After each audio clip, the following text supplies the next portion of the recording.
Due to her incredibly active role in the 1745 Jacobite Rising, Anne Farquharson McIntosh of Invercald House is remembered as a truly remarkable person.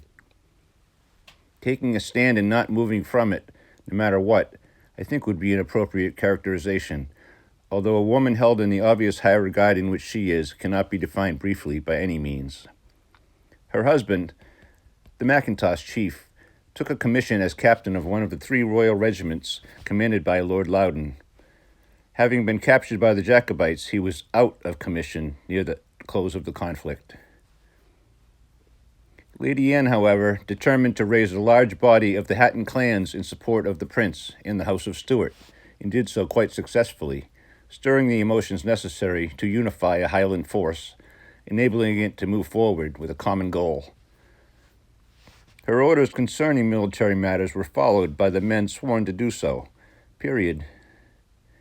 In February of 1746, with Prince Charles Stuart her guest at the Moy estate, what few men Lady Anne had nearby were on full alert. Sometime about nearly midnight, somewhere near what we will call Moyshire, marched a host of mostly well-trained and well-equipped Royal Hanoverian troops. But they were still men, tired, hungry, cold men, not happy, and not very clear on the purpose of their mission, an affliction many a foot soldier has run across from time to time. Earlier that day, about 2 o'clock, Donald Fraser and his assistant were on a roll, hip deep into new shoes for 3 teams, plus now a broken plowshare had just come in. They were interrupted, however, when Donald's young cousin Ewan and 2 others approached the workshop, one of them leading a small pony, head down, limping terribly. "Donald, a small boy came in on this poor beast. He nearly killed it, getting here from Inverness.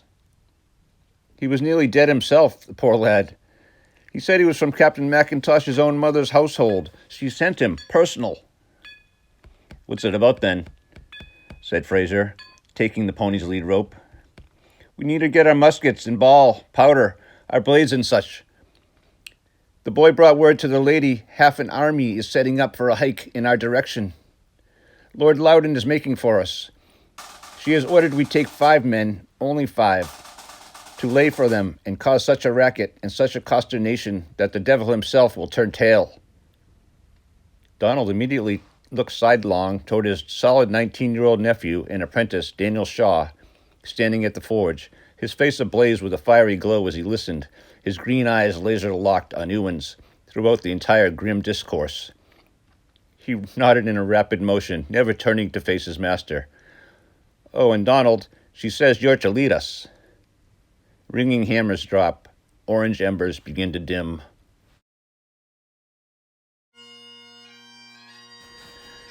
Now, later that evening, about 11:45, Donald and his 4 companions have been crouched along a road, one built by the government for the purpose of keeping men such as themselves in check. Just now, that very same government was on its way to do exactly that. Its progress was rather ponderous, however, as the march of over 1,000 soldiers is apt to be. Sort of like a very large snake that has had a very big meal. The head doesn't know where the tail is or what it's up to, though it may wish it did. And the tail, it probably doesn't care either way. 2 of the men of Moy carried a muslin bag containing a handful of iron shards and a wine bottle.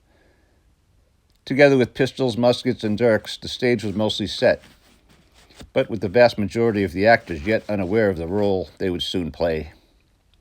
Indeed, for one unfortunate, it would prove his final performance.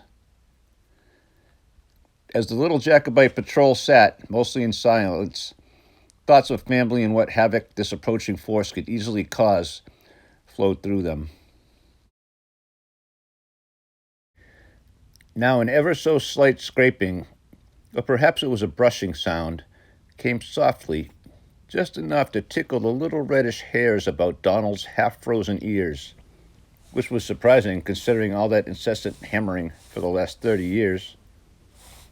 He cupped his left hand up to the side of his head, almost like a broom on a barn floor from across a field. Brush, brush.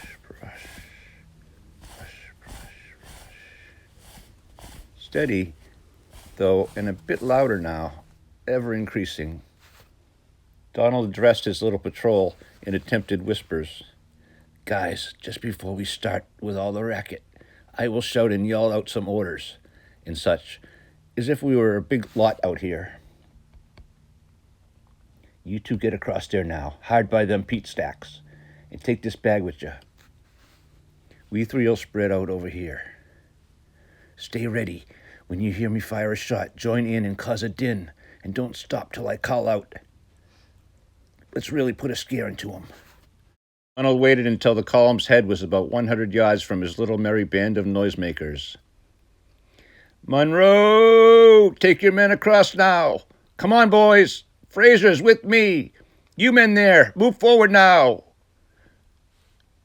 Then Donald reached toward his left hip with his right hand to grip one of the flintlock pistols nestled in his belt. All hell broke loose, or at least 5 Highlanders' idea of it. Metallic crashing, banging, slamming, lead balls flying. General mayhem. One man flogged a nearby innocent stone with the scrap iron. Another was firing a pistol or musket. This kept up for a seemingly endless entirety of just under 3 minutes' time. Hold up now, yelled Donald from behind a battered tree stump. They had only gotten off maybe a dozen or 15 shots altogether, but it was enough. They were alone. What they couldn't hear over their most well-orchestrated din was the riotous retreat of 1,000 men. That is 2,000 boots in a very unorchestrated panic. Riding far back in the column, Lord Loudon had heard his men way up front returning fire at who knows what. In a blind panic, when the music started, many of them up front had spilled down a short slope into the woods on either side of the road and begun to double back. Now in the darkness, as they tried to remount the grade back to the roadbed and rejoin the column, they were fired upon by their own, and several times this happened. Feeling hemmed in on both sides by an unseen enemy which had ambushed them, their comrades shot down into the trees accordingly.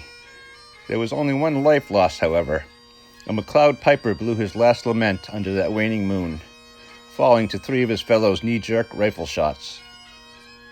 With the rout complete and the Hanoverian forces heading back towards Inverness, tails between their legs, our intrepid band of hardy Highlanders also move out, heading back to Moy to collect their pay, the gratitude of Lady Anne, which was a well-deserved warm meal and a cot. Fide Et Fortitudine. Hello everyone. February is Farquharson month. If you're enjoying these videos on the Touch Not channel, please hit that subscribe button at the lower right-hand corner at the end of each video. And hit the like button. Please hit that like button.